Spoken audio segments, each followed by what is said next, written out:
Bati la Congbova, la Wada, la Kela le Bati la Congbo, la Wada, la Wada, la Kela le Bati la Congbo,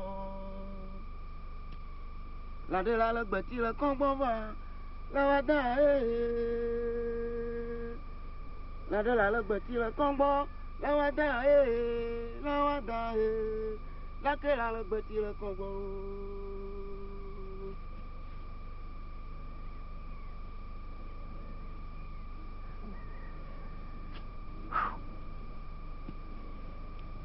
Pourquoi Mina?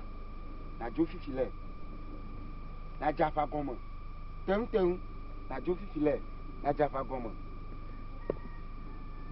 Et toi le miabo? La Jaffa gomme filet.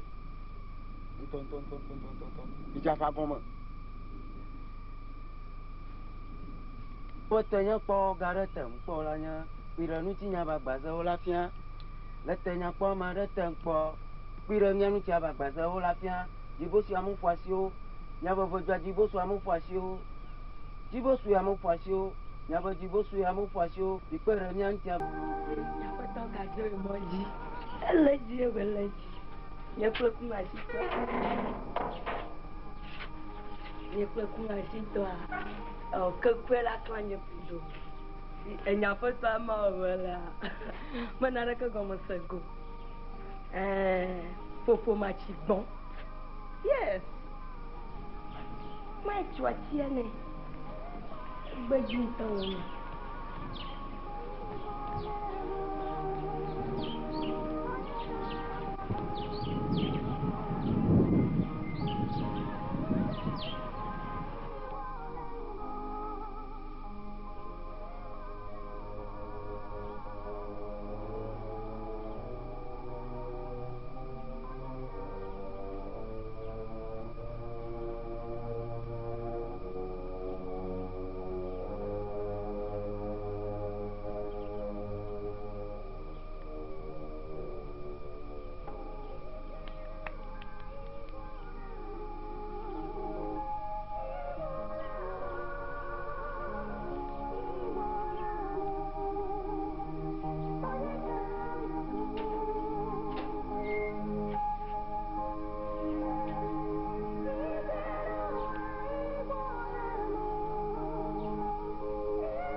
Ina mavatu atia mokwea. Mokwea. Ci. Matu atia.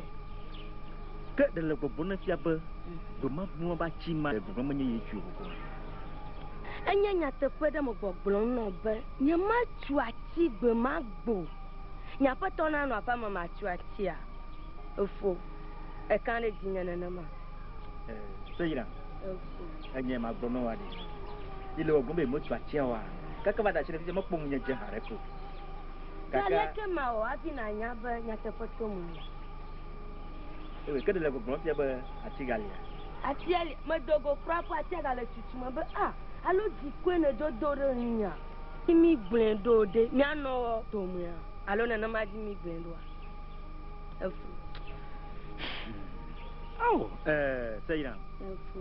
Menye na ma di mi blendo kakede. Mana jogo magba de. Ana benade. Ni mi godo ma le tia. Ma ga nyao. Esia. Gado kumai, avio pobona de nyate potuno lebe itwachi dari ha. Sama kare dia.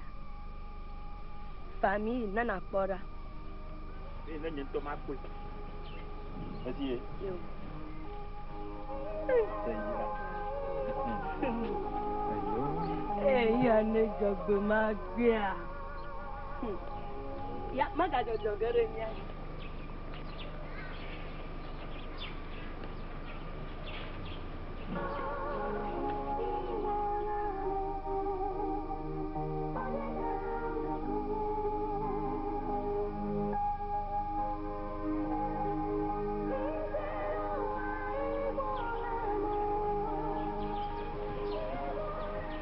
Le bibi ni mana. Il y a un peu. Je me suis au blog. Que de la coupe, c'est pas il faut ça.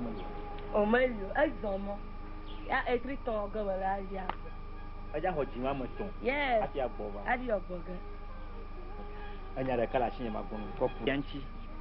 Enyenye banare. Ale mma to ba ya. Tatefe.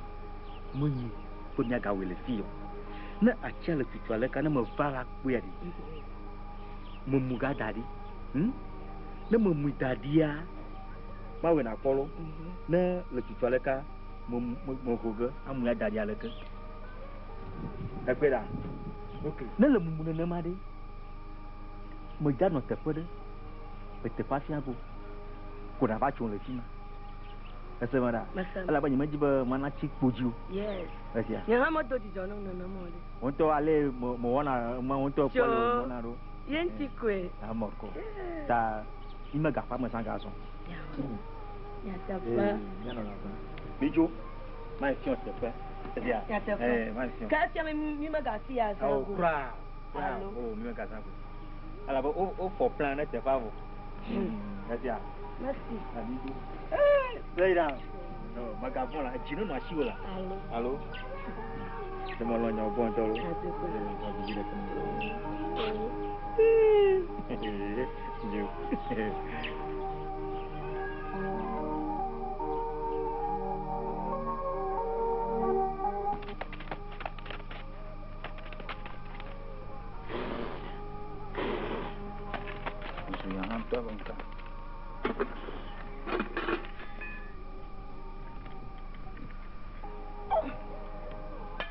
Não há voto ela, caca.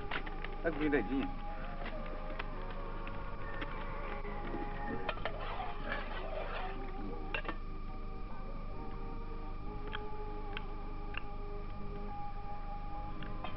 Só diga.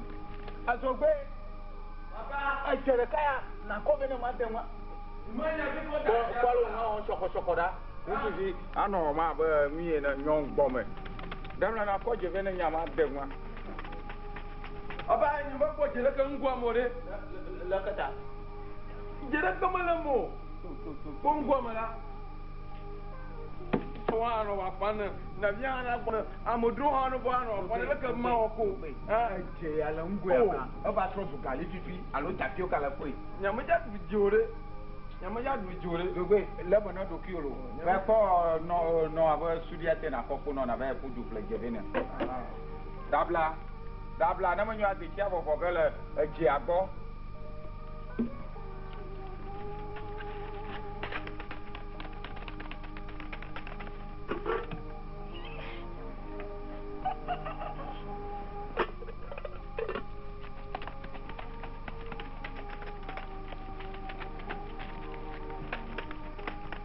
Makuya. Mo ko gare ko le. Gare ko ma le Surya Gomori. Ka gale Surya te. Afuwe mako. Oi. Anyente mako. Ayi gbeji nya o. So ya le dogwa. Mo gbo e na nya ma yi gbo mo se ndugo ni. Mo le se ma ba gbo mo se mu ni. Nya joka. O to nya jo mo ajo ma ti. Oh, zada mai na fi zada ba no. Anyo nyoga ji e. La sa bo. Go le ya. Nya de jo mi fi ma daga. Ah, o mo ko mu se. Ala ko. Matan ko e. Wi na nya ma igbo amagbo no cha ba na nya ma igbo mo ndugo. Da na manyu no wa na tanjo gbo nya vale. Alo o to no mo po mi. Wa mu ko la bi fanga. Ala yi ni ble do e. O papa, mo gbo blan mo ni. O po nya mo gbo pia didi do se mu nya lo na mo nya ma be mo e de fi de. La fama. Ko wa yo po ni da. Kali an ala pia de mo ka ba nya ma du di da. Wi na mo gbo pia. Adonyo wulo won wa ka ba ma du. Adunka. Mo du ga. Nka la fama o. Doka ba bo un la la. Nya ma da no wala. Mo do ra ka ba bo un. Anya mo chuo un xiang. Anya ma mo be da to ma nya la ji o de. Da wa ma kan ji da. Ma bi olo. Bo un la la. Do sha mi bane mi do ma mi alo je kle tadio akodo gbe a. Oh. Aja. Ajaji wedu na jangu ama. Na zado hana be to gojo nya ma jojo ma kona na go no ti adu. Adu na janko. Adu abama. Ama. Abama. Makai. Galama. Abama. Aswa mama. Oh. Nsia. Oh, chaga. Amo kuma ya wana la. Dezia como dezia ora.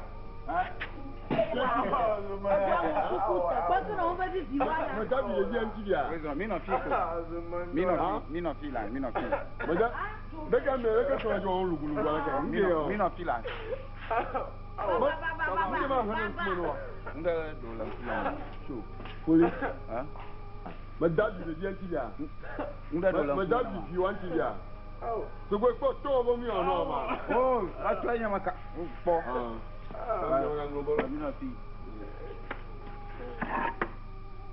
Boy, you're calling me, I know for me. Talk to your boy. A woman of Papa, the two woman, who Johnny Pumuga. He can't talk with me. Martin at the phone, do go up more lema. Ye do agua. You remember no for 10 more, they know I know go coma. O como invalon dama ye de chile via Lenya marashi o mayo de ke nya antoku Enya nyaka. de ke mo yimo batien so de ke mo gunu de miyowa Anya agbo amako nya agbo ne ba la pelo. Malamu. Da ye novie abalaka ba gbo na bo jogbe azie onya. Abi ye novie nya won ta gomu. Awe glonya mana ko nonya. Po mo nyanya mata mo baro mako. Nyom ya la ko le. Ni ro la tamo. Wa tu nya te fona na pu. No. Anya ko mo bo tu nya te fona. La kwada. Po no nya ba na ma bala ko ha. Pole. Musu enyeta. Maga ko su akoro mle to du. No nya ta kwa manya mada hoshia. De mi jodo wa. Ye bi bi so ya ponda mada hoshia. Ma hoshie. Ahoshie. Aso ro pa. So gbe anu aro pa. Aku. Oh, Jojo mo nya bia mo la. Ore ma baba ma ko ma. Anya. Tu ami ga bi ko Ore to abo ka to abo na kro tadi mo kro kuma. Minyanki ma nsu kwa o mo. Alan kuma na ha. Nyom ya ko de penen ka to de che ba ko da nki. De ko no. O to mo ngba ko mo lo. Mo la to ge ya. La to ge ya. Aka na kira kutuma kama mata yin ne kama dwa. Ba kama nyama butamu. Tajila. Va toka te na daga da kujina kuma. Ko kwa shi. Aba. Aka ma. Ntu ya kaka ho ko sora ji daga nu dagba. O pate. Nfu haru ko fana nwa. Obo ngochi sute baba nfu haru ko fana nwa. Ba na ima gwen. Wa da ga gidan jula shola jo pumi. Obo ni po drama hada ku. Kere kidia. Yo vore. Vai. Me ya le sima ro ko vai. Nya na glon godon. Wa mojo yo. Elia. Ali. Tamojo mi drama magba. Na ma ho. Ma po gala. Ma po gama ha mo fene ma vola. Ha? Fuzini ha ko mada ha no baba be bega. Tamojo mi ha po ma gbo shasha. Enya jolo. Enya kori. Ko du nye gbo ara ko. Fu. Ubo tronwa. Nwa noga. Ubo va mo pomo. Akogobejia. Kugubejia. Kugubejia. Ya wa mu don tolo. Ya wa na le mo po na mo pomo da pa se yen. Mo mo pe wa de. Mo na nya ji buburu te bo. Ni ubo adi do hello wo yi. Wa nga don ra me jumo me chichu. Nya mo po wa do bonye. Wa mo sele ka. Nchi okumu fon nya mo lon gegbo mo lon so. Nye kwe a. Yo! Oh, nyeme, nyama ngo ba nye kwe. Abo, jigaro ko je. Mo go, foto hanyo mo, fa dan hanyo mo. Kaka fa chiki. Si e bi de ro afondi avec pora po bole te panila. Ali fon. Ali. So ye kwe jiji ya, po ma bare mo twire ngomo. Fi me de rale. Aha, no doji funi. Fi me de rale. ne vo ko ba mo ko pona un chi goma ha a mo ko go itare o trere na bamia nzama na bamia ko mi akoda shi ne vo tie o de mama ga hiana gbezo sore tukuno yina shi ma drala wi ko tukuno ko down la shi ma kwa le ka ja yo ga de yo bua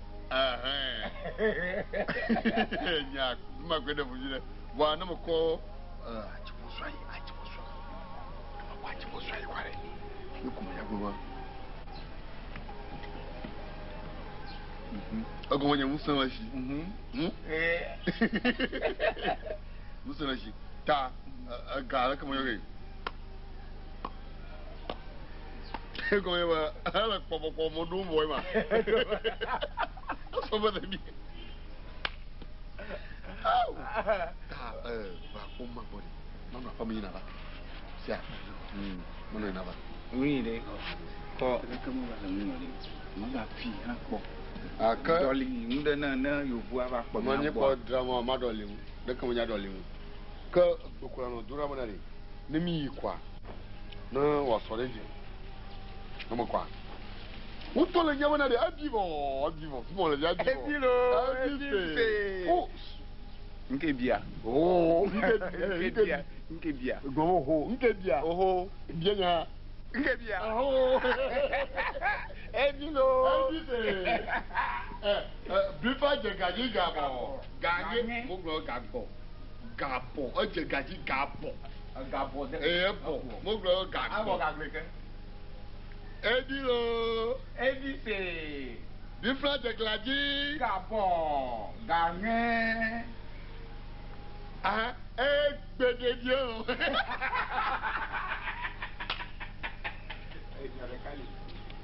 oh wale hi ho bonu po mo de diko makoga madu fi atue ma akore onye duga na madu fi ere amyo kata mo jana ngo amloko ya amloko loko yo ni amloko o jona me ya pa amloko ma chamashi abayo yo ni so empo epo epo yo ne ma epo no so mo ro le du Edilo Edise mo badale mo fi aduga gogo na nye chamina la na mo dogo na ya ma shawo fuma na ja mo ko egbe nke ma chi plan le ke tawo jego docteur va mi o je to mo nya fi abo be da fara bo ago togi gona togi be va do lo so ha ro to fun po mo mi o mi adogo ko pu nya na da fa kaba asia Pakabalo. Edilo. Edise. Blifa je gaji. Gabo. Ganye. Gbededie. Ekibo. Nte bireni. Oh, blifa.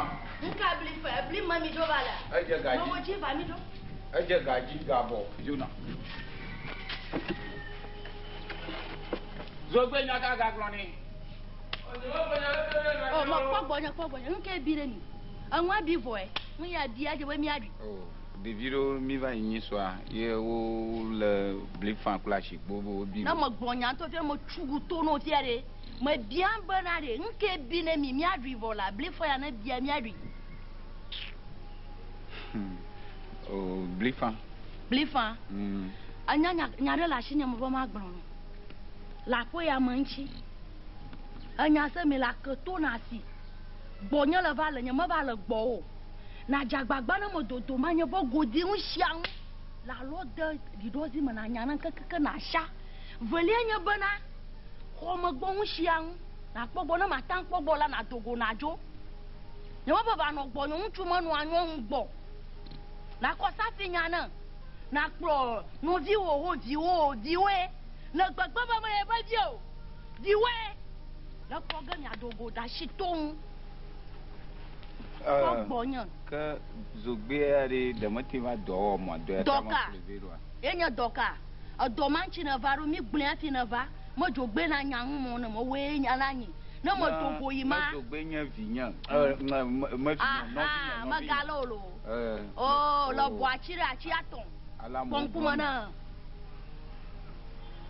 me bien banade la lolon ti aba jogbe ai be dia o madame lo nya gbon me o lonu ta ma dasira biwa ba nyaji kplo won to ba nyaji apo ya male ya makpon ho da kwa ma na jagma na chon kakakaka na yi bola na kplo apa ma na nyanwu na do hunyo ji na ma yi ve fo hunchu do ba ngbo a hunchu la nya na eje ba na gbogbo nyanwu kaka la nyaga na ma nya alajo afọ hunsu ba hunsu ofi o ma yi na buati o ma yi na nwunye ma ve zana goma nwunye ma ve zana hunchu bo nwo kaka trouser kplo mu na nyo kaka na do ji dari na mojojo ma na yon na mo lo de ji okwa na jo na ba ji asake ya nyaka ano nya no pala no lima li na li won to ah ni ja do nwuli foda kwa amatia aw mo gbogbo no bona ma yi gbodo a mo gbo a nwunye mo lo gbo la nyon na nya go di nyon shi an na mo do gbogbo ma po gale fi ma na adun ma nu mi ma ta ndugo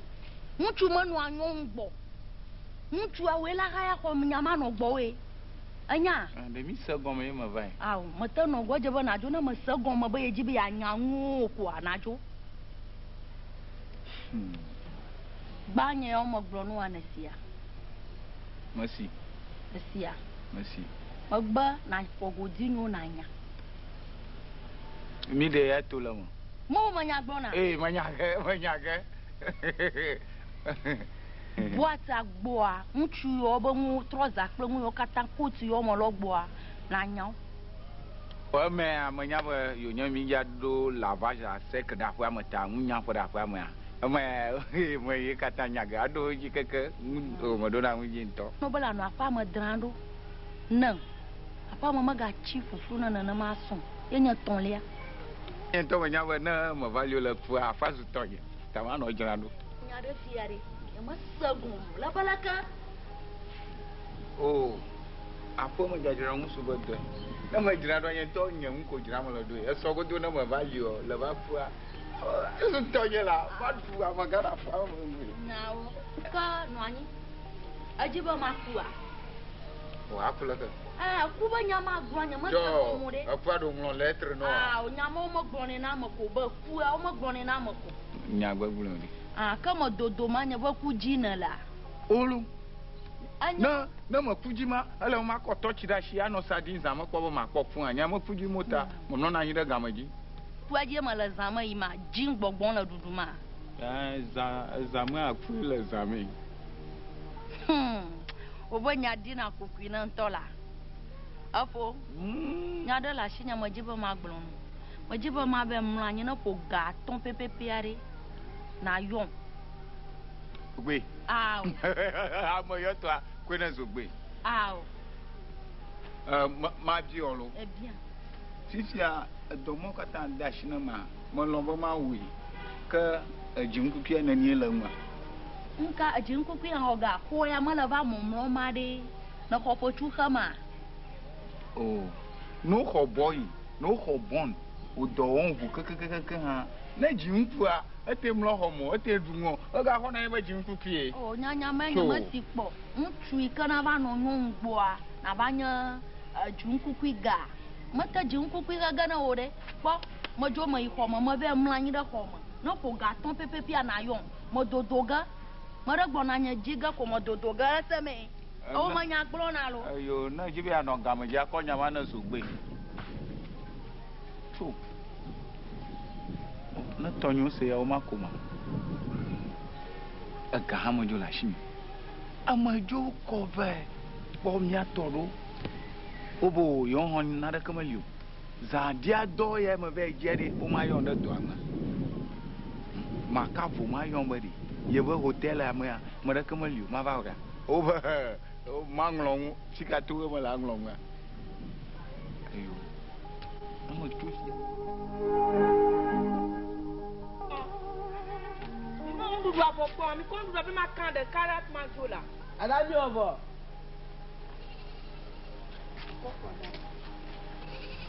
Akọ́ṣe kìí ní máa nà mí. Àṣìkò tí a rí. Ẹ̀gbọ́n. Àní náà ọ̀rẹ́ kú ibè.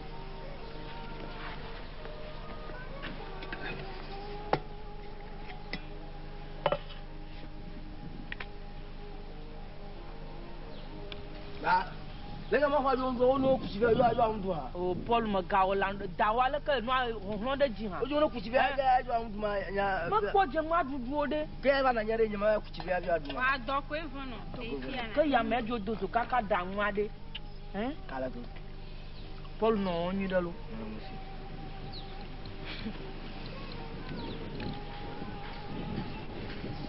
Midwi kaba lo. Abo dogo ya.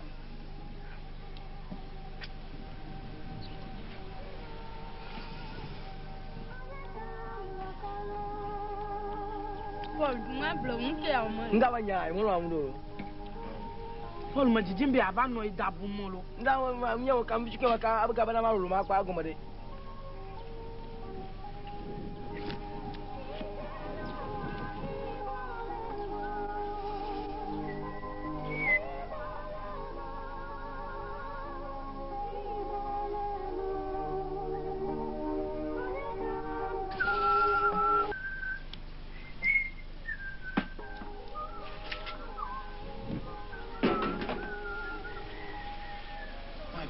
Ni ma ba te ji ya kan. To ko. Comme moi, moi, le piano, mon drôle de base. Fiam yo do bo mnya je o ka. O de ta ma ko. Paul, je kwani la. Ta mo sila. Na ke ni obanya do ha. Ma fo mi o mo la o do. Ma jo ina lo. Ma ko do para ma ba. Igbon ne ba sukua, bre do ma ba nya. Ala ba bi. Je ko bi mi si ya gbo. Agba na bi adogo kwa mi li. Fi o to kwa mi plero. Awo keke mai ma ba. Abogaba. Tutu mara. Ami dang den dia. Oda. O mi du wa bo ati le boy. Oh, cho. Enya mo ba karen wari. Na ka ma li o de. Oh, why na ma? Da sim di ma nguna de tunu adula. Obo nwan mo wo. Ah, da sim manchi. Abanga bala. Ba nyama. Abanga bala. Ni ko ngwa Nda o mal. Nda ka ma le Abanga mal. Ni ko ngwa dali ne ne la. Ada kani ha. Chu. Ola ye. Sana bene ji wono ko wa dali hama ka de la. Na ko de. Nka bono dadi. De ti o ma suku yi mu. O ma do ha so mu. Ebo da ndi. Ma gbono bana de. Na jojo ga kware na nya bie fe ha de de ma ko de fi mi ada mu. Na jo gbe ha. Ka bie ma ko be de fi no buka ga bia hwele wo sia. Me de mo kho mu. Aw. Ba mo mo. Ni tu ma ne ko agba mi atwa hin. Ba da no mo ne de jo la. Da no mo ne de jo la. Mi ore mi va no. Papa jo ne fa. Ko ma. Nka wanya au. Da da na mi nya bana mun nan buga fon fiyawa ne da ma magabiyo. Ta Ba ni cho mbo ma esku ko bi ni ma da won ko shifu je ni agbo. Ta ni wa nya glo ni la. Nku dun ala wuya wuya. Nga wala o. Nya ya glo nya me la. O to ya semure. Polu. Ba esku a. Kwa ma be lo te. Mo ko ye ja mo ko ba bo wa de mo ko ayi to amu. Yo ba je di. Ba no ti da no me lo pe ma. Do na wu. Mo nya ajimi ba mo nya. Ada ti nya kola mo yu no lo. Da ti. Aji. Da ne no mi du ko. Ne bi ke ma kla shi ba no te ma no me ko ma. Ye di je. Odo me baba pa odo. Odo. Nga. Ne me gbo fie jere. Ne me gbo fie jere. Ma no gbo. Ore. Ola na wa ho tiranu ha gba. Ma nyo ha. Ma nyo o nde ko. Aja. Ma nyo o nde ko. Sikimo mo ko. Ma nyo o nde ko tia. Baba. Baba.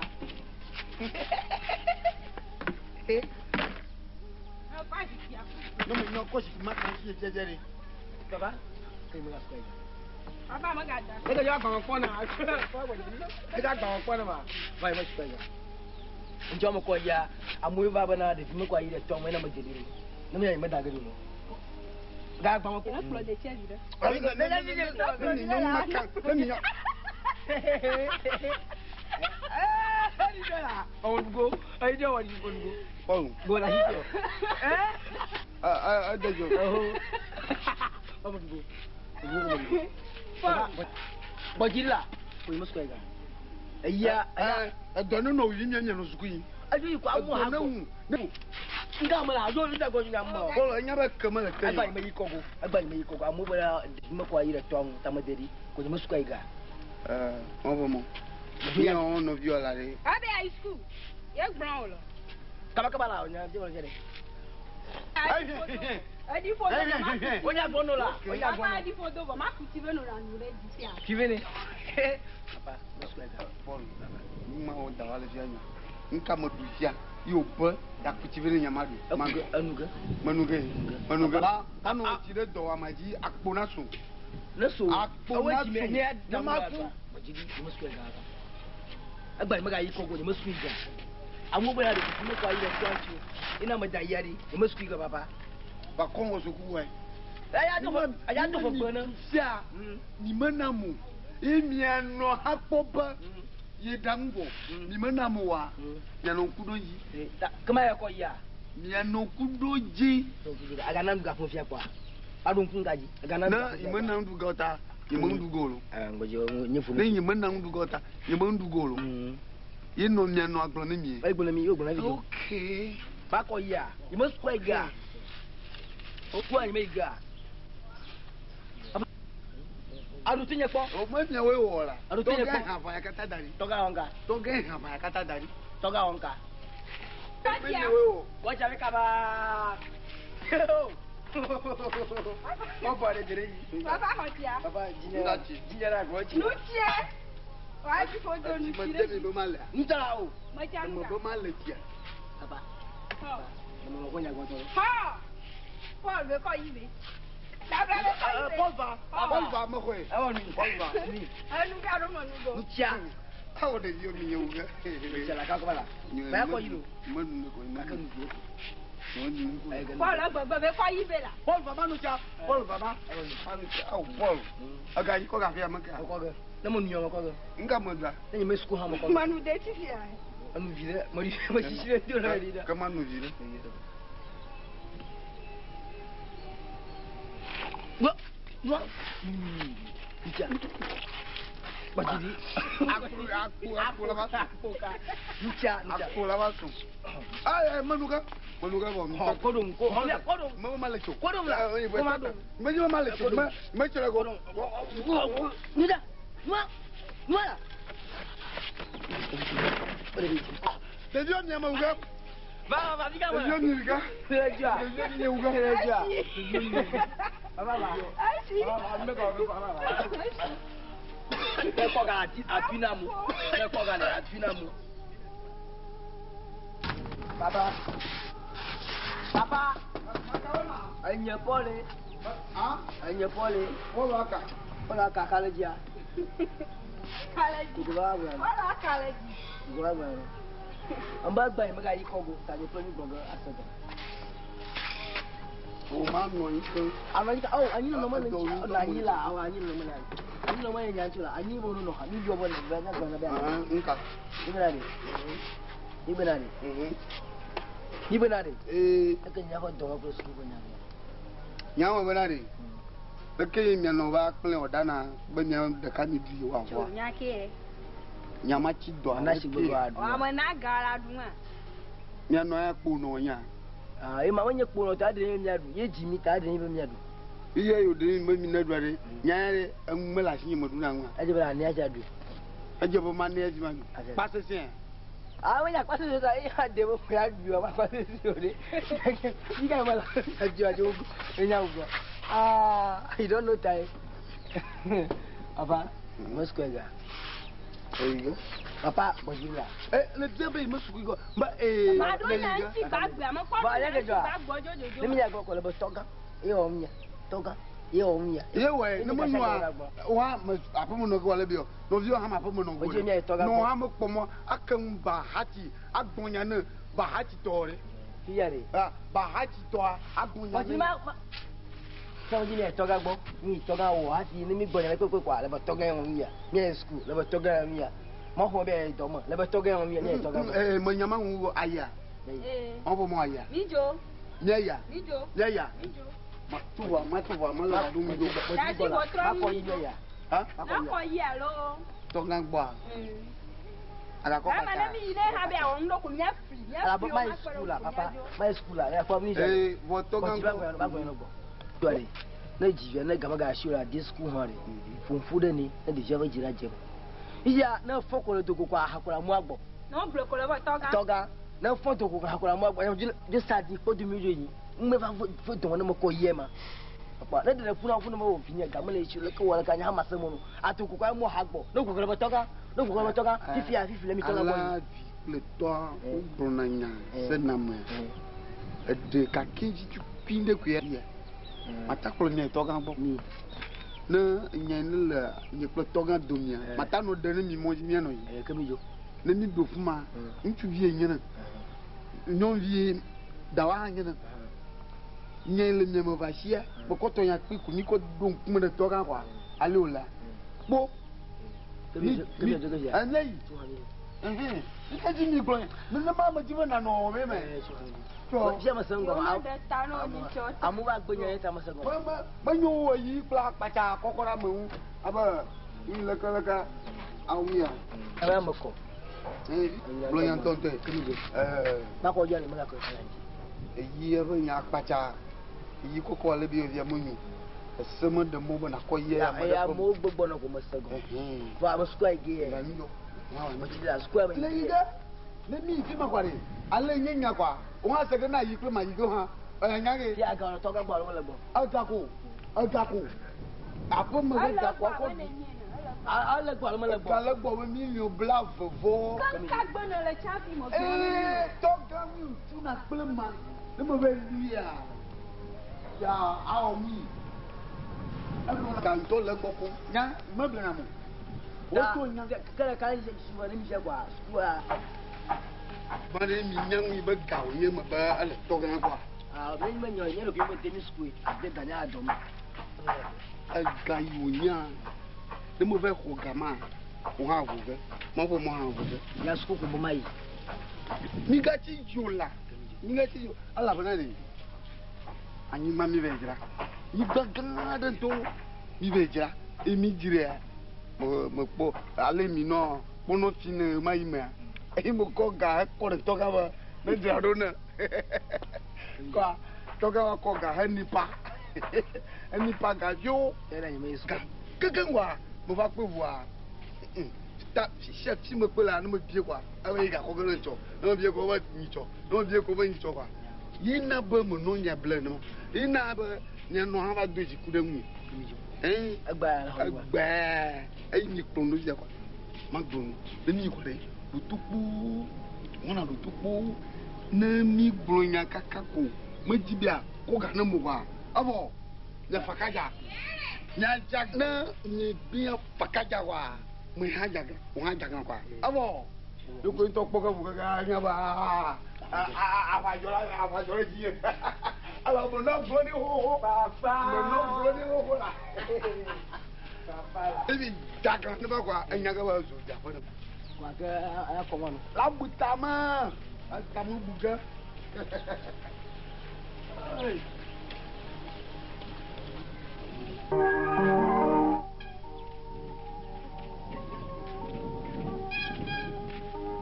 Ọmọ ìdíjà bá wù.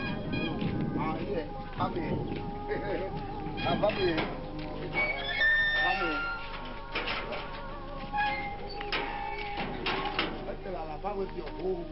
Ago la femme. Ago la femme. La femme ici. Ago la femme. Vous y êtes voir derrière. Ah, tu quand on me oye. Ago.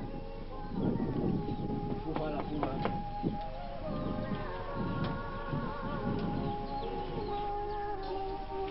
Fico ia. Amor. Amor, ago. Que bien raison. O que vai se avali tum la. Yang wada la kwa mo jo le do.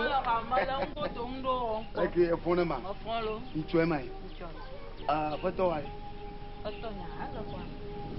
Ala kwa ma. Dagbe. Oh, do ku a. Dagbe a. Oh, dagbe. Ko lo viwa me vare nchi ba yo kata jo hulong kuma de. Ama nchi na ma nke jojo. Nyonga ni vulu mo vi de la. Hein? Mi va voir. Oui, dans mon bureau me donne au mois d'hier. Il est appris. Kami gere kwa. Eh, mi gere kwa. Baba mi ala ba. Eh, où tu mi va? Mi va. Viens. Oh. Tiga ini. Mana mari ni? Ini. Oh. Angin cimala. Apa? Oh, ji. Oh, oboro. Anyeji lo, anyeji. Ima hokonda. Anyeji. Abe bona. Aha. Lepas nama aku epi. Jo. Jumlahnya. Oh. What's that? Ali. Foto. Oli. Mani noga. Oh, chu. Nai. Nai bung man noya. Nai basi piji ya. Nai. Man mo dia. Nyong. What ai? Achai. Oh. Fine. Ada haga lah mama. Oh, ai dia kau ini. Ozo. Ayo. Oh. How? Mama bo. Pa ko ji mo ha ji. Aji ji boy na de. Aji ji e. So. How? Ala fama. Ala fama. Ziweri. Afi fi nyon victoire. Ah, kuya. Mo do bo su kuwa ye. Ataka tro. Aga ni ala suka. Anu akunu akasa nya haja. Soga na makoro ne jiro akasa kubi. Soga ma jiro ya. Soga na makoro. Manga bono. Ora de so awie. Ago. Bo mo fa. Ma bloqué ko ba montonya. Pi de la bona. Ni pi de la bo. Ko ma globa. Apa mo ju ko fa nseng kaka nseng ma le gbegbe ba. Na po. Vinho mo ve ma pe.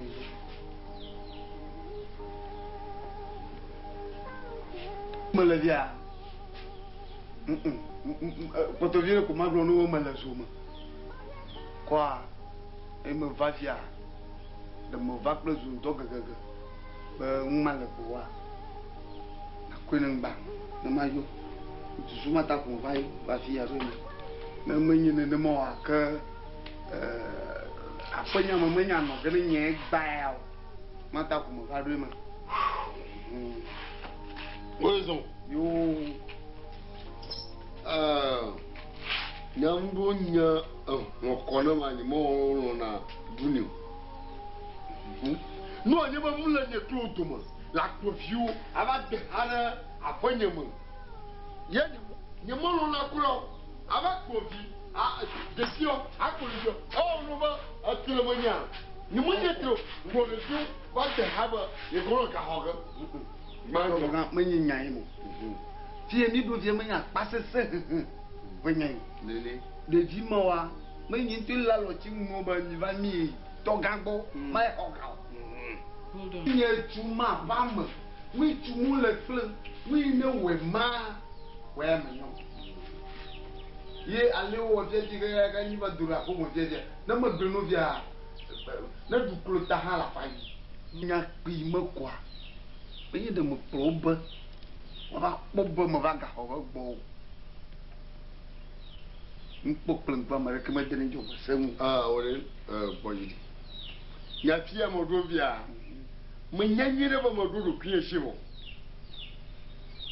agba me gada so gbe asokwa pa hoga kredi anyo masi na sinefio revio nyanuare fika ai tomo ba papa nya nya si nya go na maro na nya to ngam na ba nya ne ba manya ba de mi pro papa lo ba ne ba na ba ho ka yin bin po yin mi na jo ne ba mi ba nya suku danya be ai to ba no nya selo ne ni do kwa papa wana toka eo mia nani bokwa papa ba toka eo mia yes ba e mi liberare mi toka wa de ko mi toka bo lo a de mo ni va ko manya ba gane ko ta ina community ba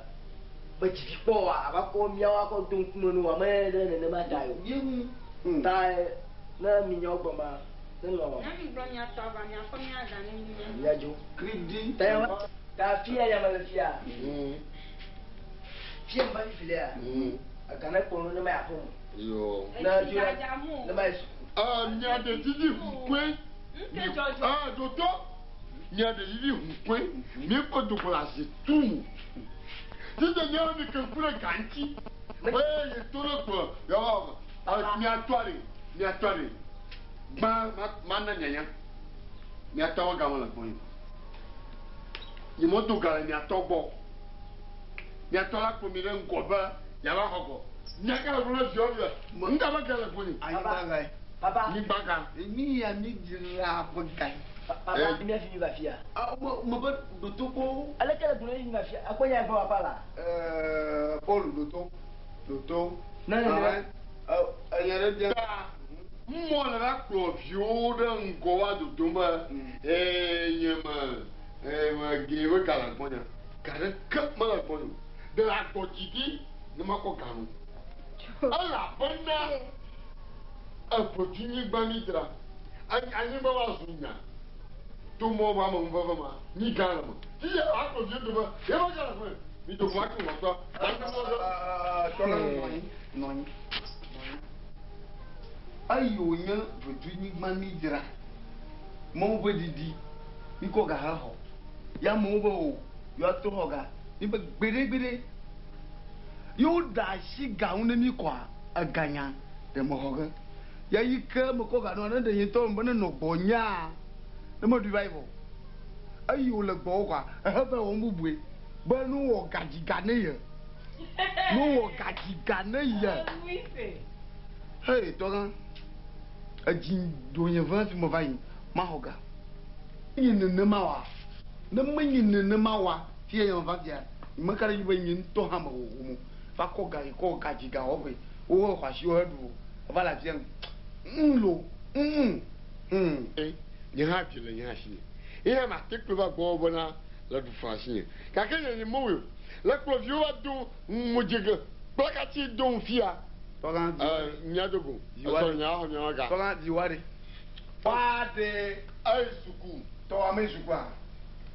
To wa me suku a. Mo to wa suku.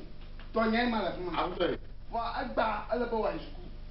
Ama ha na jidra ala boy to mata to ga ha fun na ma nyere ba so wa ko ga buku ma mo ne ka ba o fi la fa ga ko ga o ya so wa ko ga ba o ga jigai o ga sisi ha bule sibo o to go anu ayi ra ha ade dio mo ja ko ga ya yi woli so wa ga ma bonya mo wolo ba yi papa ako boda ni bonya ko mo so papa ti tenya ju ah nami ma ko ga ni mo jojo ko bonya ko toga bonya ko toga nyama wa su fete se yi bonya ko wa su fete se yi o to daga ko mi ne ba ko ta su banque centrale mi ko ma ko ganya ha fa na ma ko apon ha fa de yo mi gboro ma ko mi kloro o me fa fi agba de me va ba do to vi o bonu itumu le pe mari o we de fi mo ko vi o bonu itumu le pe mari yare ba do bonye o ba le so fo fo wa de mo ba do ko wa o ba le to gbi trauma ngoga o ba mo no ba fi boju ala afa do ko wa aka mo mo kufu ge o afa do ko wa mo mo du la pin agbeto ohun ma ohun mi ma o mo to kufu jo ba ko ni bo wa titivu kekere boju o mo yu ko no ha oro asuya wona dan ton aye pati na foju gaga ha to rumma mo ma kuku ga udu akwe na huma to nyanyi ba ojuma do hwe ikemale nto gbo kwa amomo do la kuku goto ala ko titi atuwa nyare kanu gbetere mo ala bana do ma hin mama na ko ma atenyo fu mo to cho ye mo to o ye mo to bu wo le bo akuka ba ala ba tare fa ma po de view kala de yo ya ba no ma wa ku fa ma po ma bre no ma jo na wa ku ha o bo ku bojana de putu ya teni o we ku ko wan ma po akoro a sonji na wa hoga sonji na wa hoga tie mo du vie kwa toga ban et puis une tu vis toi à quoi il est un haram bi il me suis muta il y a de taounya il y a flip coin il y a voilà quoi azima quoi il a toi kaka vinya ouais velia non victoire et on va quoi ka il y a de ya kulo vraiment ah ponvon a ponvon non victoire non ba a ponvon son dia why fi ko bi ayi la yima de me sanwa me ko kamashi wa ba mi jo mi va chachon ya ponvon nti keke ma ina ba oh bi mo ba ko mo me la mo lo ko jene na mo ba kara mo ba o ene na mo nyao ni ne tu ba fama de me nyobia ko ka me de domo si dogo bia do milagre aponye malava kaka do milagre manandi fama ko ya ni joiba sonya ha ya ba gire ni mo komo mo nya dono amakola ni mo komo adu la famu ni ni mo nagawa ni mo komo adu la famu wa ngo kuku ko efudo no ba mi jo fama donya no ti ni jojo mi ba ayo la ma ko ma ga ko mo no mu unyandegbe mabanari atofime tie mo do biari utro mo nyama mo do ga kom ga mo do ga po yivo mo do ga po yivo toke ma hoga kulenya to wale kanya no ko kawale taw tago no ka va mi ma ublonya bo iye bi akoma nyama ko je mi ba je ni mo jojoku nyama bakata mo jojoku daga oge agba mi gara mo do no yohurari mo bohanamu obo ma wa hoga agba fia so ndika go balo ga waka dana jo ne meri ba ne meri ko won to ke bi no no se como no wa ay ma no mo como se ba jo le ke ina nyama blogi manyala asonti no wa hoba suku ga pe dome de asongo la no i dome kadeja cho ko no bo yo mo jogo wa re bize amijo ko blende de lo mo jogo to Devio no devio you know papa devio yo monseigneur o to dia mo to muri yo devio you know papa devio leka yo na we equipment no ile mi yemi ne to ke ja wale ma ko wenye o dawe ma kakawa usule je usule je ne jo aswari sonjeri yoto ne ba hoga sia yoto ne ba hoga ni ga ko ga na to yo so di ko pro dawa si ne ba hoga te jojo ma senya mo bo o lo senya mo bo useni wala fika imala te jojo ma a hoga bo awo na mo hogo wa mo ga igaka na ga va pe ya mo pla ga ba nyazo yo como yo o kele ni papa awre na ga hoga ni na jo papa bo chori to ba ba ko ai di jo akana yima ko nya gome ese ma ye nyama groma na ba fi aso na mo hoga na ma la mo na mo ba ko no zum pe ko bo akọ gele la abo choma ba ko la abo cho papa mo te papa mo te ga homu wala te gona hoga ma hoga la papa ni ga mo ku ye wa na gona hoga oga ba dia ka ga ta la bonyo e polo na ba fi e ko akọ gele la le o oh wa tu jo ma nga to ni dum ya banya so so de dia so la ba oh dinya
C'est ça, nous, on va bien quoi, on avec quoi.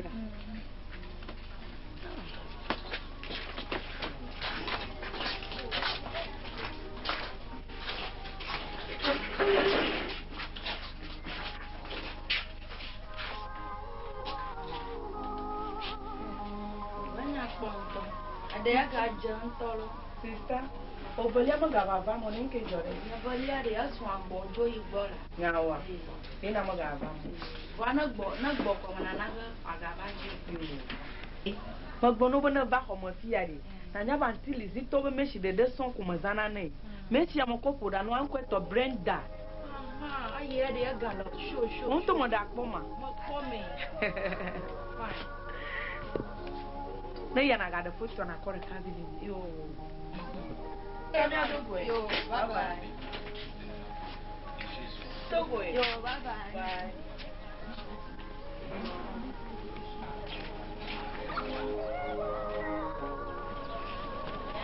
Bonsoir, ami. Bonsoir. Ada comment bien? Allez, vas-y. Eh, ya mago.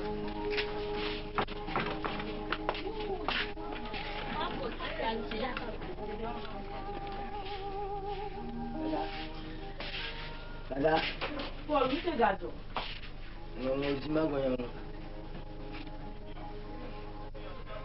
Magoia não.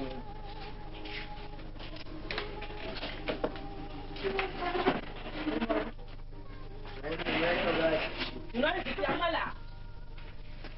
Muito gato, pô, muito gato. Não, não, não, não, não. Jomi le va jo ni va jo. Muito Ni ya jo. Papa va je ko ndo gomo. Nka ta. Gaka. Ni va. Ko be ga hogele be bele akwa ko ni ya be. Ni va kuru va la ura shini. Kaka ko va promi le toga bo. Nya toga bo. Nya mala buru tre. Ambale nya mala nenni mola. Nya ko mo la de ba e ba kala e bo. Na ho ji ko ni ne. Ko se ko na ba kamale e bo. Kaka ka ni va le yo ni va chipi kwa. E va yo se la. Oui kaka bo. Dada mo ngoba. Opo no na yi cho ma pro bo do fa la for the never. Donc mama lulu ha ba lulu vile yi ka. Ako pa mo ko ha mo. Nyawa. Ka ni pili no mo la so. Ako mo ba pro se na wo do ko ma ko e bo no yin. Nyawa. Ka papa du fu de ka ba ko ba jo. Ka nya la mo ji gbona mo ko bo. Ya yo ame agbo mi va to kan ho a ba yo. Ko bo na cho anyi to ma ba no ba ho ka. Titi adi. Wa ban ka ba gala to ga gbo. Agbogbo ba anyigba ovo nya de. Abo yo be sa bo junigba. Nyigba de ima. Go be sa se nyama han to kro. Abo bo junigba yo sa. Ye ko ga ko da yo ma ga re bu. Ye o ko eto akoda re egbo. Ya bujungba yo. Yo bo wa pro mi ba egbo be ya ba ho ga ha. Bo junigba. Ya bujungba ta imeji ba ga. Ko. Mo fo mo. Nínú afamo yin mo gbona. Agbade. Afamo ja khoso ne eto ale gbogbo banare. Mo ja po tepo. Ozuba ni gba ma ba nya ogbogbo ma ale mo ja ni gba e mo sa ni ba ya le don anye nya o pon yo do ko ya de jula ba se mi ako wa no ni ma bala no mo do kwa de le o nya kwa nya to mi ko ni se ba da ba bona ni mai school o wa do gbara nka ke o ma de ma do vivi o ma ko fo gari ma be khafan na be mo ogwa de nya to ma la ze di Njoma don fún mo ko ya mo ba gbona ba de. Ni mo ba se nya ni mo ja gare juwa mo je bona wo mo ba de ina ba ya to ka school. Nya to ma ko fi ha ga no la. Tia, na be ade fu kware. Mo fo mo la ba so do ala nya to bo nya kware. Te la do ana do no anyi. Mo fo mo ba la na ta gbolo. La de mo. Ke ya ni la ba? Ni je ni agba. Yo.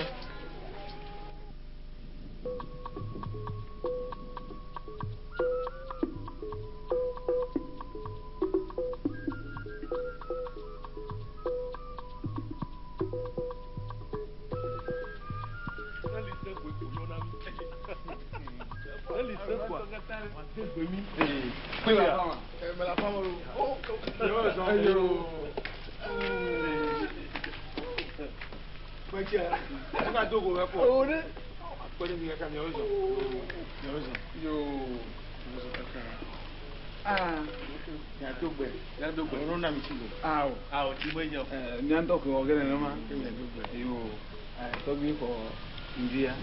Ndi ya pomo to. Oli. Pomo. Odo oli. Apomo. Odo. Ada. Ya uzo kara. Uhangu le tukara ji. Ayo. Bagala. Lagwa. Lagwa moja. Boy fine. Mi o famia gbo a. Boko keke. Ba miaba aji ekpo. Nyade ba do ekpo, nku nyade ba do ekpo miaba si. O anya ke ganye nya ha. E wa foji ko mi le. Don yo gbe me le fo. Me ka ko ni. To, bade mo don mo rura mi.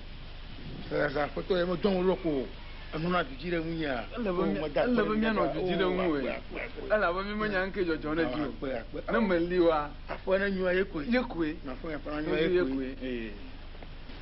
Nta ti ma dagba mi lo. Na da jola mi abaju ya ma. Na ta fa. Na da jola mi abaju ya ma nyam. Nya da ba do bo ni. Nya ba to ki boju a. Ati bosu. To bi ati bosu a. To bi ati bosu. Nke jo. Anya li ni fofo.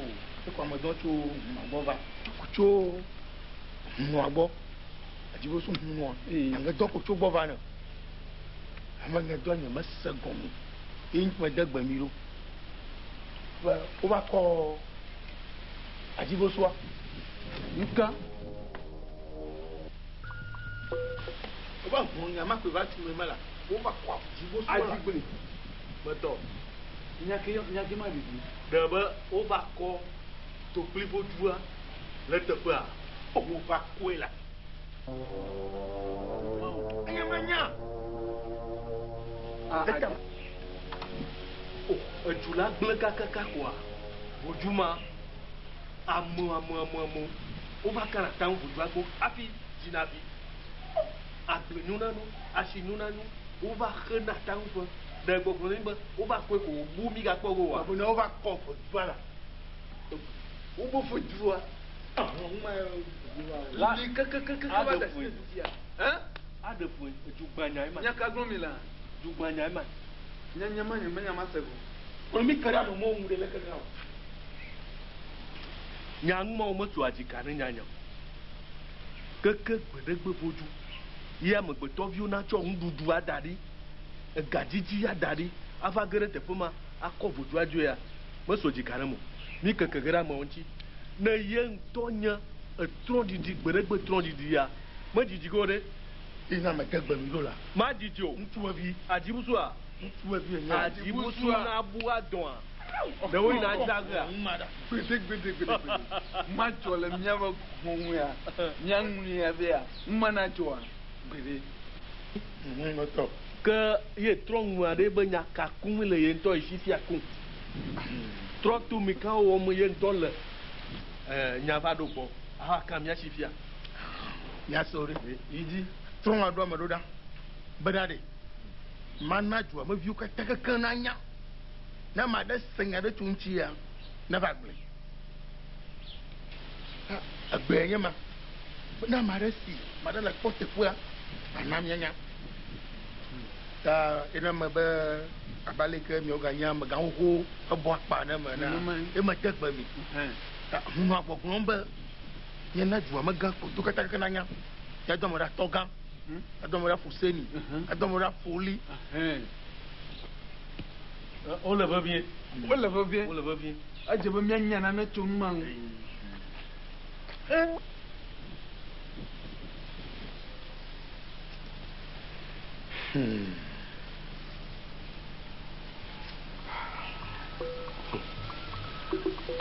Busu nyai mai. Magama doma. Na sina togwi bari. Mayida dokunya mavua. Jida pula sinya bari. Togwi a jibusu an ton to. Iba nyama hano. Enye gba. Ma si de mi ogo ina clear. Ma si de ruku inchi na mo. Ajugbanya busu nyama ga gbonke. Busu nyama. Tare mama nova. Toga kleto nova mi akpetare. Nya gere mo akpo. Ala ji ton amanya ma fa. Kagbe to na jagbagba na ma gbagbe a o keke mi do asi ton fu ya le fofo nye be game a amare jagol jibosu jia Mui ne dzɔ le du ya mea, ye ko kpɔm le ɖa. Meɖo ŋku nyama dzi. Ahlonya. Meɖo ŋku nyama. Nua ne dzɔa, dzibosu wɔ da du ya mea. Ozuba ame ɖe na va tɔ voduma katã akɔa. Ahlonya ne dzɔdzɔ ge he. Ya ta miabia mia viwo. Miabia wo nyui ɖa. Na ame ɖe si. Ya ame ɖe kpɔe. Ye meva gblɔ nya ɖe ko. Nu yi dzɔdzɔ ge du ya ma. Ele mia gbɔ he. Nyanyi mele mo. Yo nyui ɖo. Wozu be nane na va dzɔ. Wòva ge ɖe mia dzia. Numa me vivi ge ne mo. Ta adzigble. Enyawo nye nya vevitɔ. Abe miaƒe ƒetatɔtrɔ kɔmuwo hã egogo. Egogo. Ame yawo medzidzi ƒe tso ge akpa o. Da ɖe o nyama mo na gbɔ tso emɔ dzi keŋ ɖe kɔnua ŋuti koa womakpɔ ʋu womakɔ mia womayɔ nane tɔ ne mia. Bo mi dzɔdzɔ ge du ya ma me gblɔ ŋuti.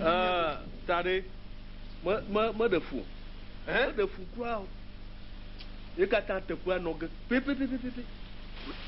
Be mi nane kpɔ ge alo mi dzesi ɖe kpɔ ge va da asi na ŋkekea dzia.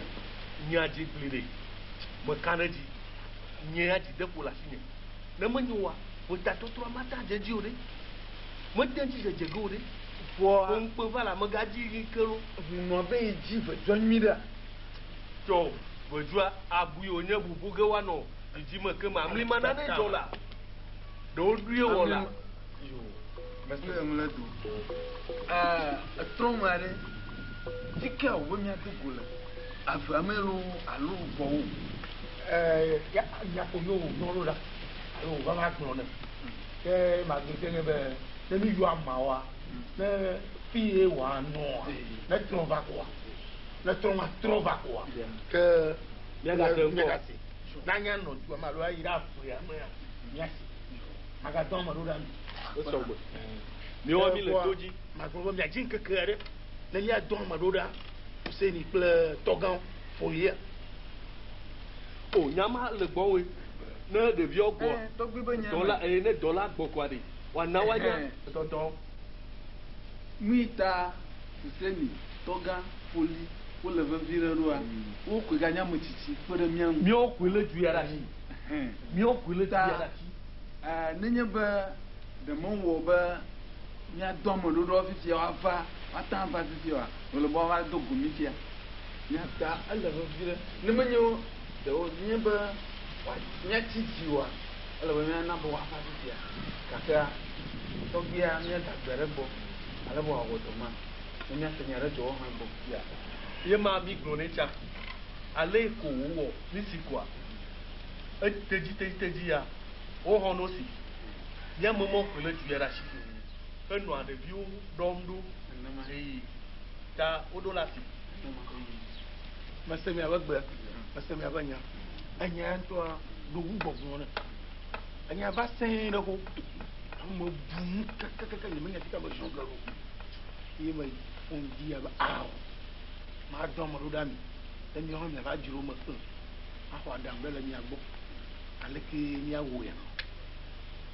Eme kɔ mi da kpe nu mo mamlɛwo no si wa ne miazɔ ɖe ŋgɔ. Miazɔ ɖe ŋgɔ. Ema la de mia dzi. Ebe dze wo miaku ya akpɔ ke ne. Wɔna ɖeke mele miasiwo la vodua ŋutɔ ɖokui dzi ƒe la. Akpɛnu. Si ne be mi va fia wo se miatrɔ kpɔ megbe ɖa. Ayo. Esegbe ya. Megbe me ɖo atsa. Naneke ame le zi ete ma. Nyama ne mi be mia si te ŋuma ɖo fia miava gblẽ ava nɔ kukui ɖi ne ɖeviwo.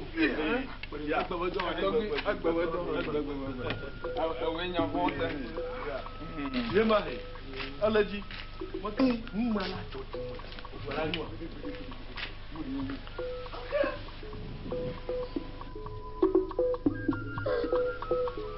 Edumenya nye yawa. Betɔna gbema na ƒo ya ɖe ma. Ayo.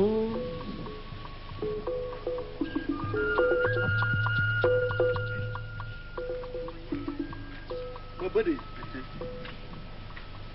eganya si gato fia mia ɖevi yawo nyɔnue o ŋutsue o ɔma alɔ ʋedu ko enya ŋkɔa enya ebe kɔwa ye mi be via ne nyo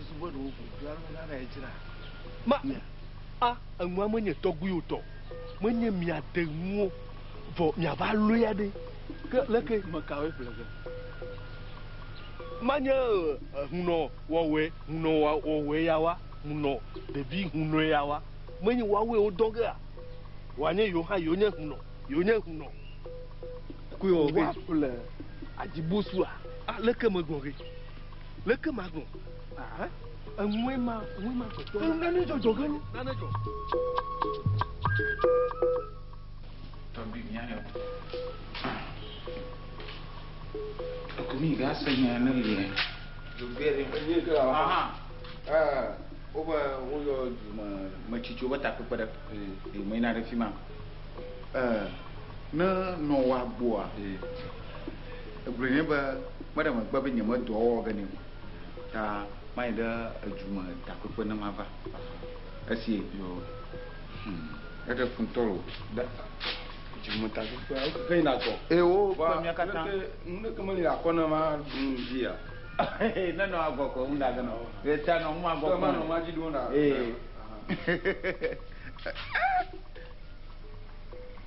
nyɔnu ye ŋutɔ me kpɔ ɖe gbeyagbe mi he do go le ahaba mea egba va trɔ zua la nyɔnu ye nanɔ ŋu ƒonu be nye ma wa leke ene ɖe menya ba la nɔ ge wògbɔna ɖe ne ma dzi nɔ ƒea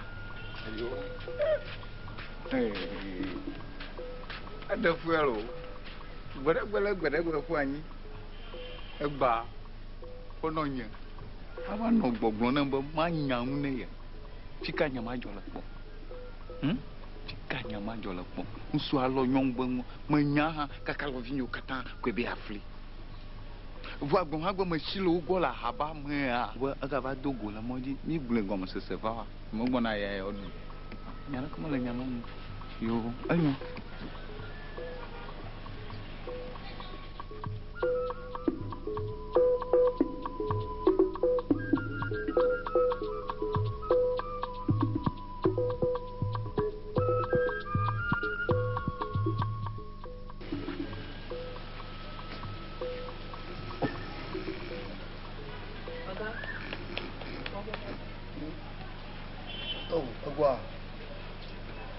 Kama pon gba kwa le pon do kofi ka di. Ka ide nya e ga le gbodo won na re. E koko gan ma be kpo ba. Manya bia mo la. Ba la ga. Aba ga le gbodo ma ni. Ela. Enye ga ka. Nka ba ga. Nka ba ko mo be ma ji to gan pon di ala. Ma yi han ye ma be kpo. Kwa e ma le gbodo mo va gbondo kusia. Nya ŋutɔ dzi me le masea ye ma le do ɖa fia ebe be dzi tɔ gã fia ye mekpoe nyaka me be ɖe enya ɖe gblɔm fia be ebe dzi tɔ gã ƒome ye mekpoe medzi ma biɔ se bena ɖe adzɔka do mi kple tɔ gã mi le asi kasa mi le o ya ŋutɔ koe da ŋu ɖe gbɔ re gege gbe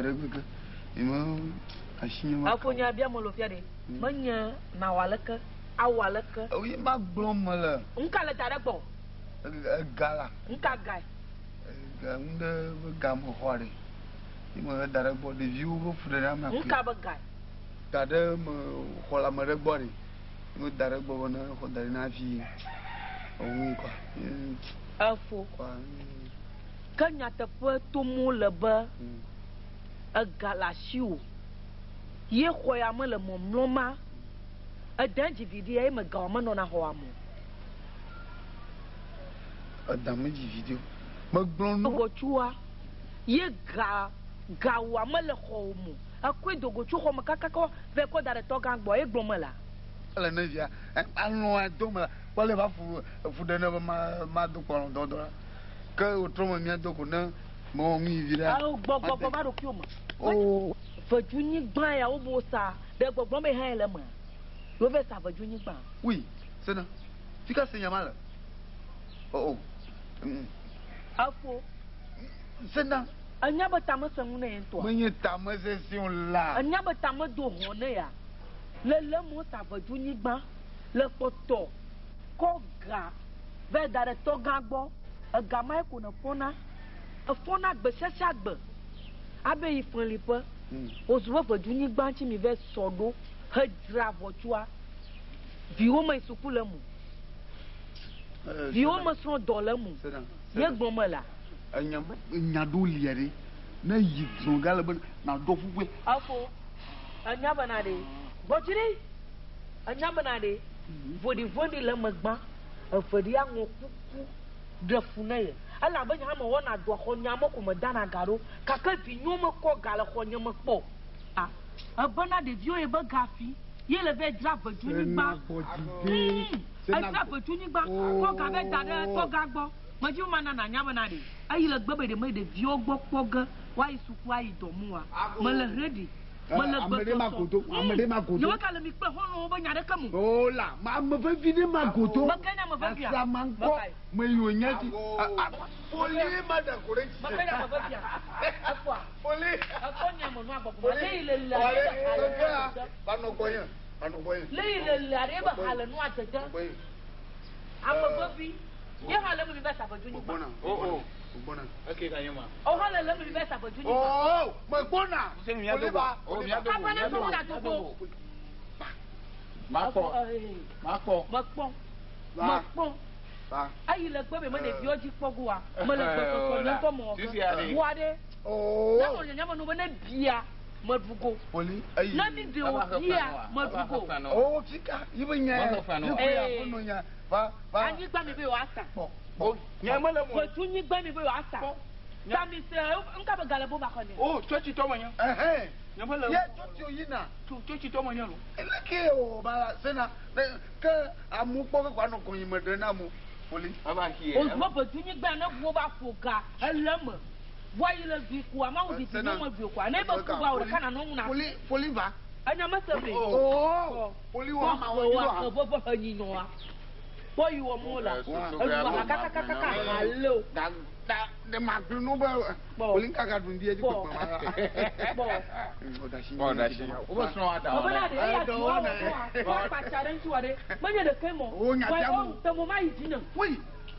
anya bu wo die ma amu ma ka ko o ba la wana da ba da na me ka ba fi ba da na me na ta mi nyo de ka no nya do o da na me ne pe to ka mi go do ga poli ade mi lo ko mi mo susu de le mi o le da o ma ko wa jaje da ma mu wa jaje ti be ne se nya nya kata poli mu ayo yin ko di ko to ka ko fa no mo yo du no ka ton ha na fo na no ko go mani wa ma nya le no lo enyanka egbanti me ni le gbare abacho acho do mo ni acho do mo ha nya ma jiba na nyanka ka ton wa nu de mo fe nyawo nde zene o do ko ma ban ka ton me we afufia ngo gene mo ha ye ma ngo ma le ka ton kana ya ko nda gare ko to me oh to gan o ko mo to ado le yovo de o ja do gade wa do usine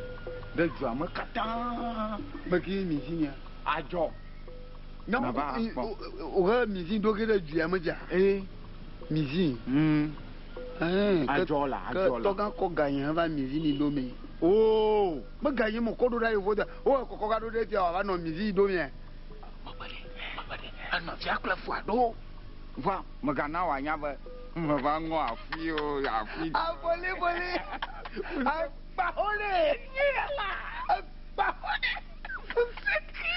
boy maga to bi on ko mo le bo agbako ba gbako o to bi ko ya gbako maga bi ni ba gblen rek no la ka mo ga gblen ni ka gblen rek ni lo maga so ko nya mo lo to me yige am nyang pa maga so ko nya mo lo ma taw nga jago wa ma taw jago mi so tu me ka so ni nka wa tapuli ya ko pa darabo ha bashia na kona muro ako chonfujia poli afa fi onya on ha plo lo po apo e nya ma lo po nya to go lo po mo lokpo yi n la la kpa ya me lokpo ya ko ne da me ya bo mo no nti fia no bo no yo juta pepe mi ta fora bo oh ka ne ba re ma de pantalon ya dadi ma do atakpi avovia ne mo ko avovia ko bo onya mo ga yin bubu wo mota ma ba ga le no yi ma ba nyong ya wiga la nyong ya le wiga oh ba gugu ga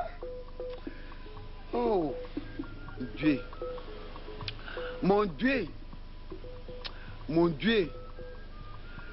ati le ti me le fi afu ya pe ma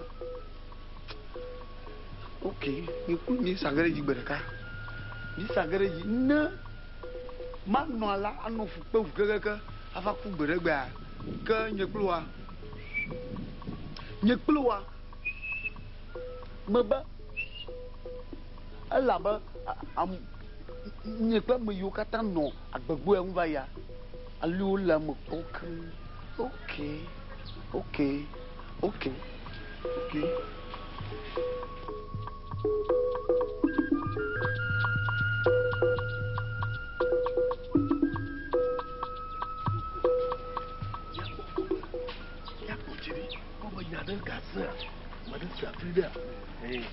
api mo ko mo nya ji ai mo anto to yo mo le ha e ha bu le bu da mo nya mi a jo to mo ni bi o apa ya jo mo ya ba mo nya bi o nyu le ka ile susu va le ngam yi ba le mi fia e pare anya la ya po oye apa le aki anya benari anya mo plone ka de mari anya ba alang ba blo nyaki ba nyong ma ba nya mo plono ka mari ya ba mo tuna chia na mari anya ba do ko mo ba yi kwa musuku la ko ma me to gore mu jegla musuka asu na fa mi anya ya mo glenu be de di mo wona mo vadi o le wa va me gbelo o bo jiri inshallah wa la ko ma bi mai me gba ba mo fe no aga be aso afa na o bi o mo shi so ma no anya affordable cho affordable ko le jo ga sa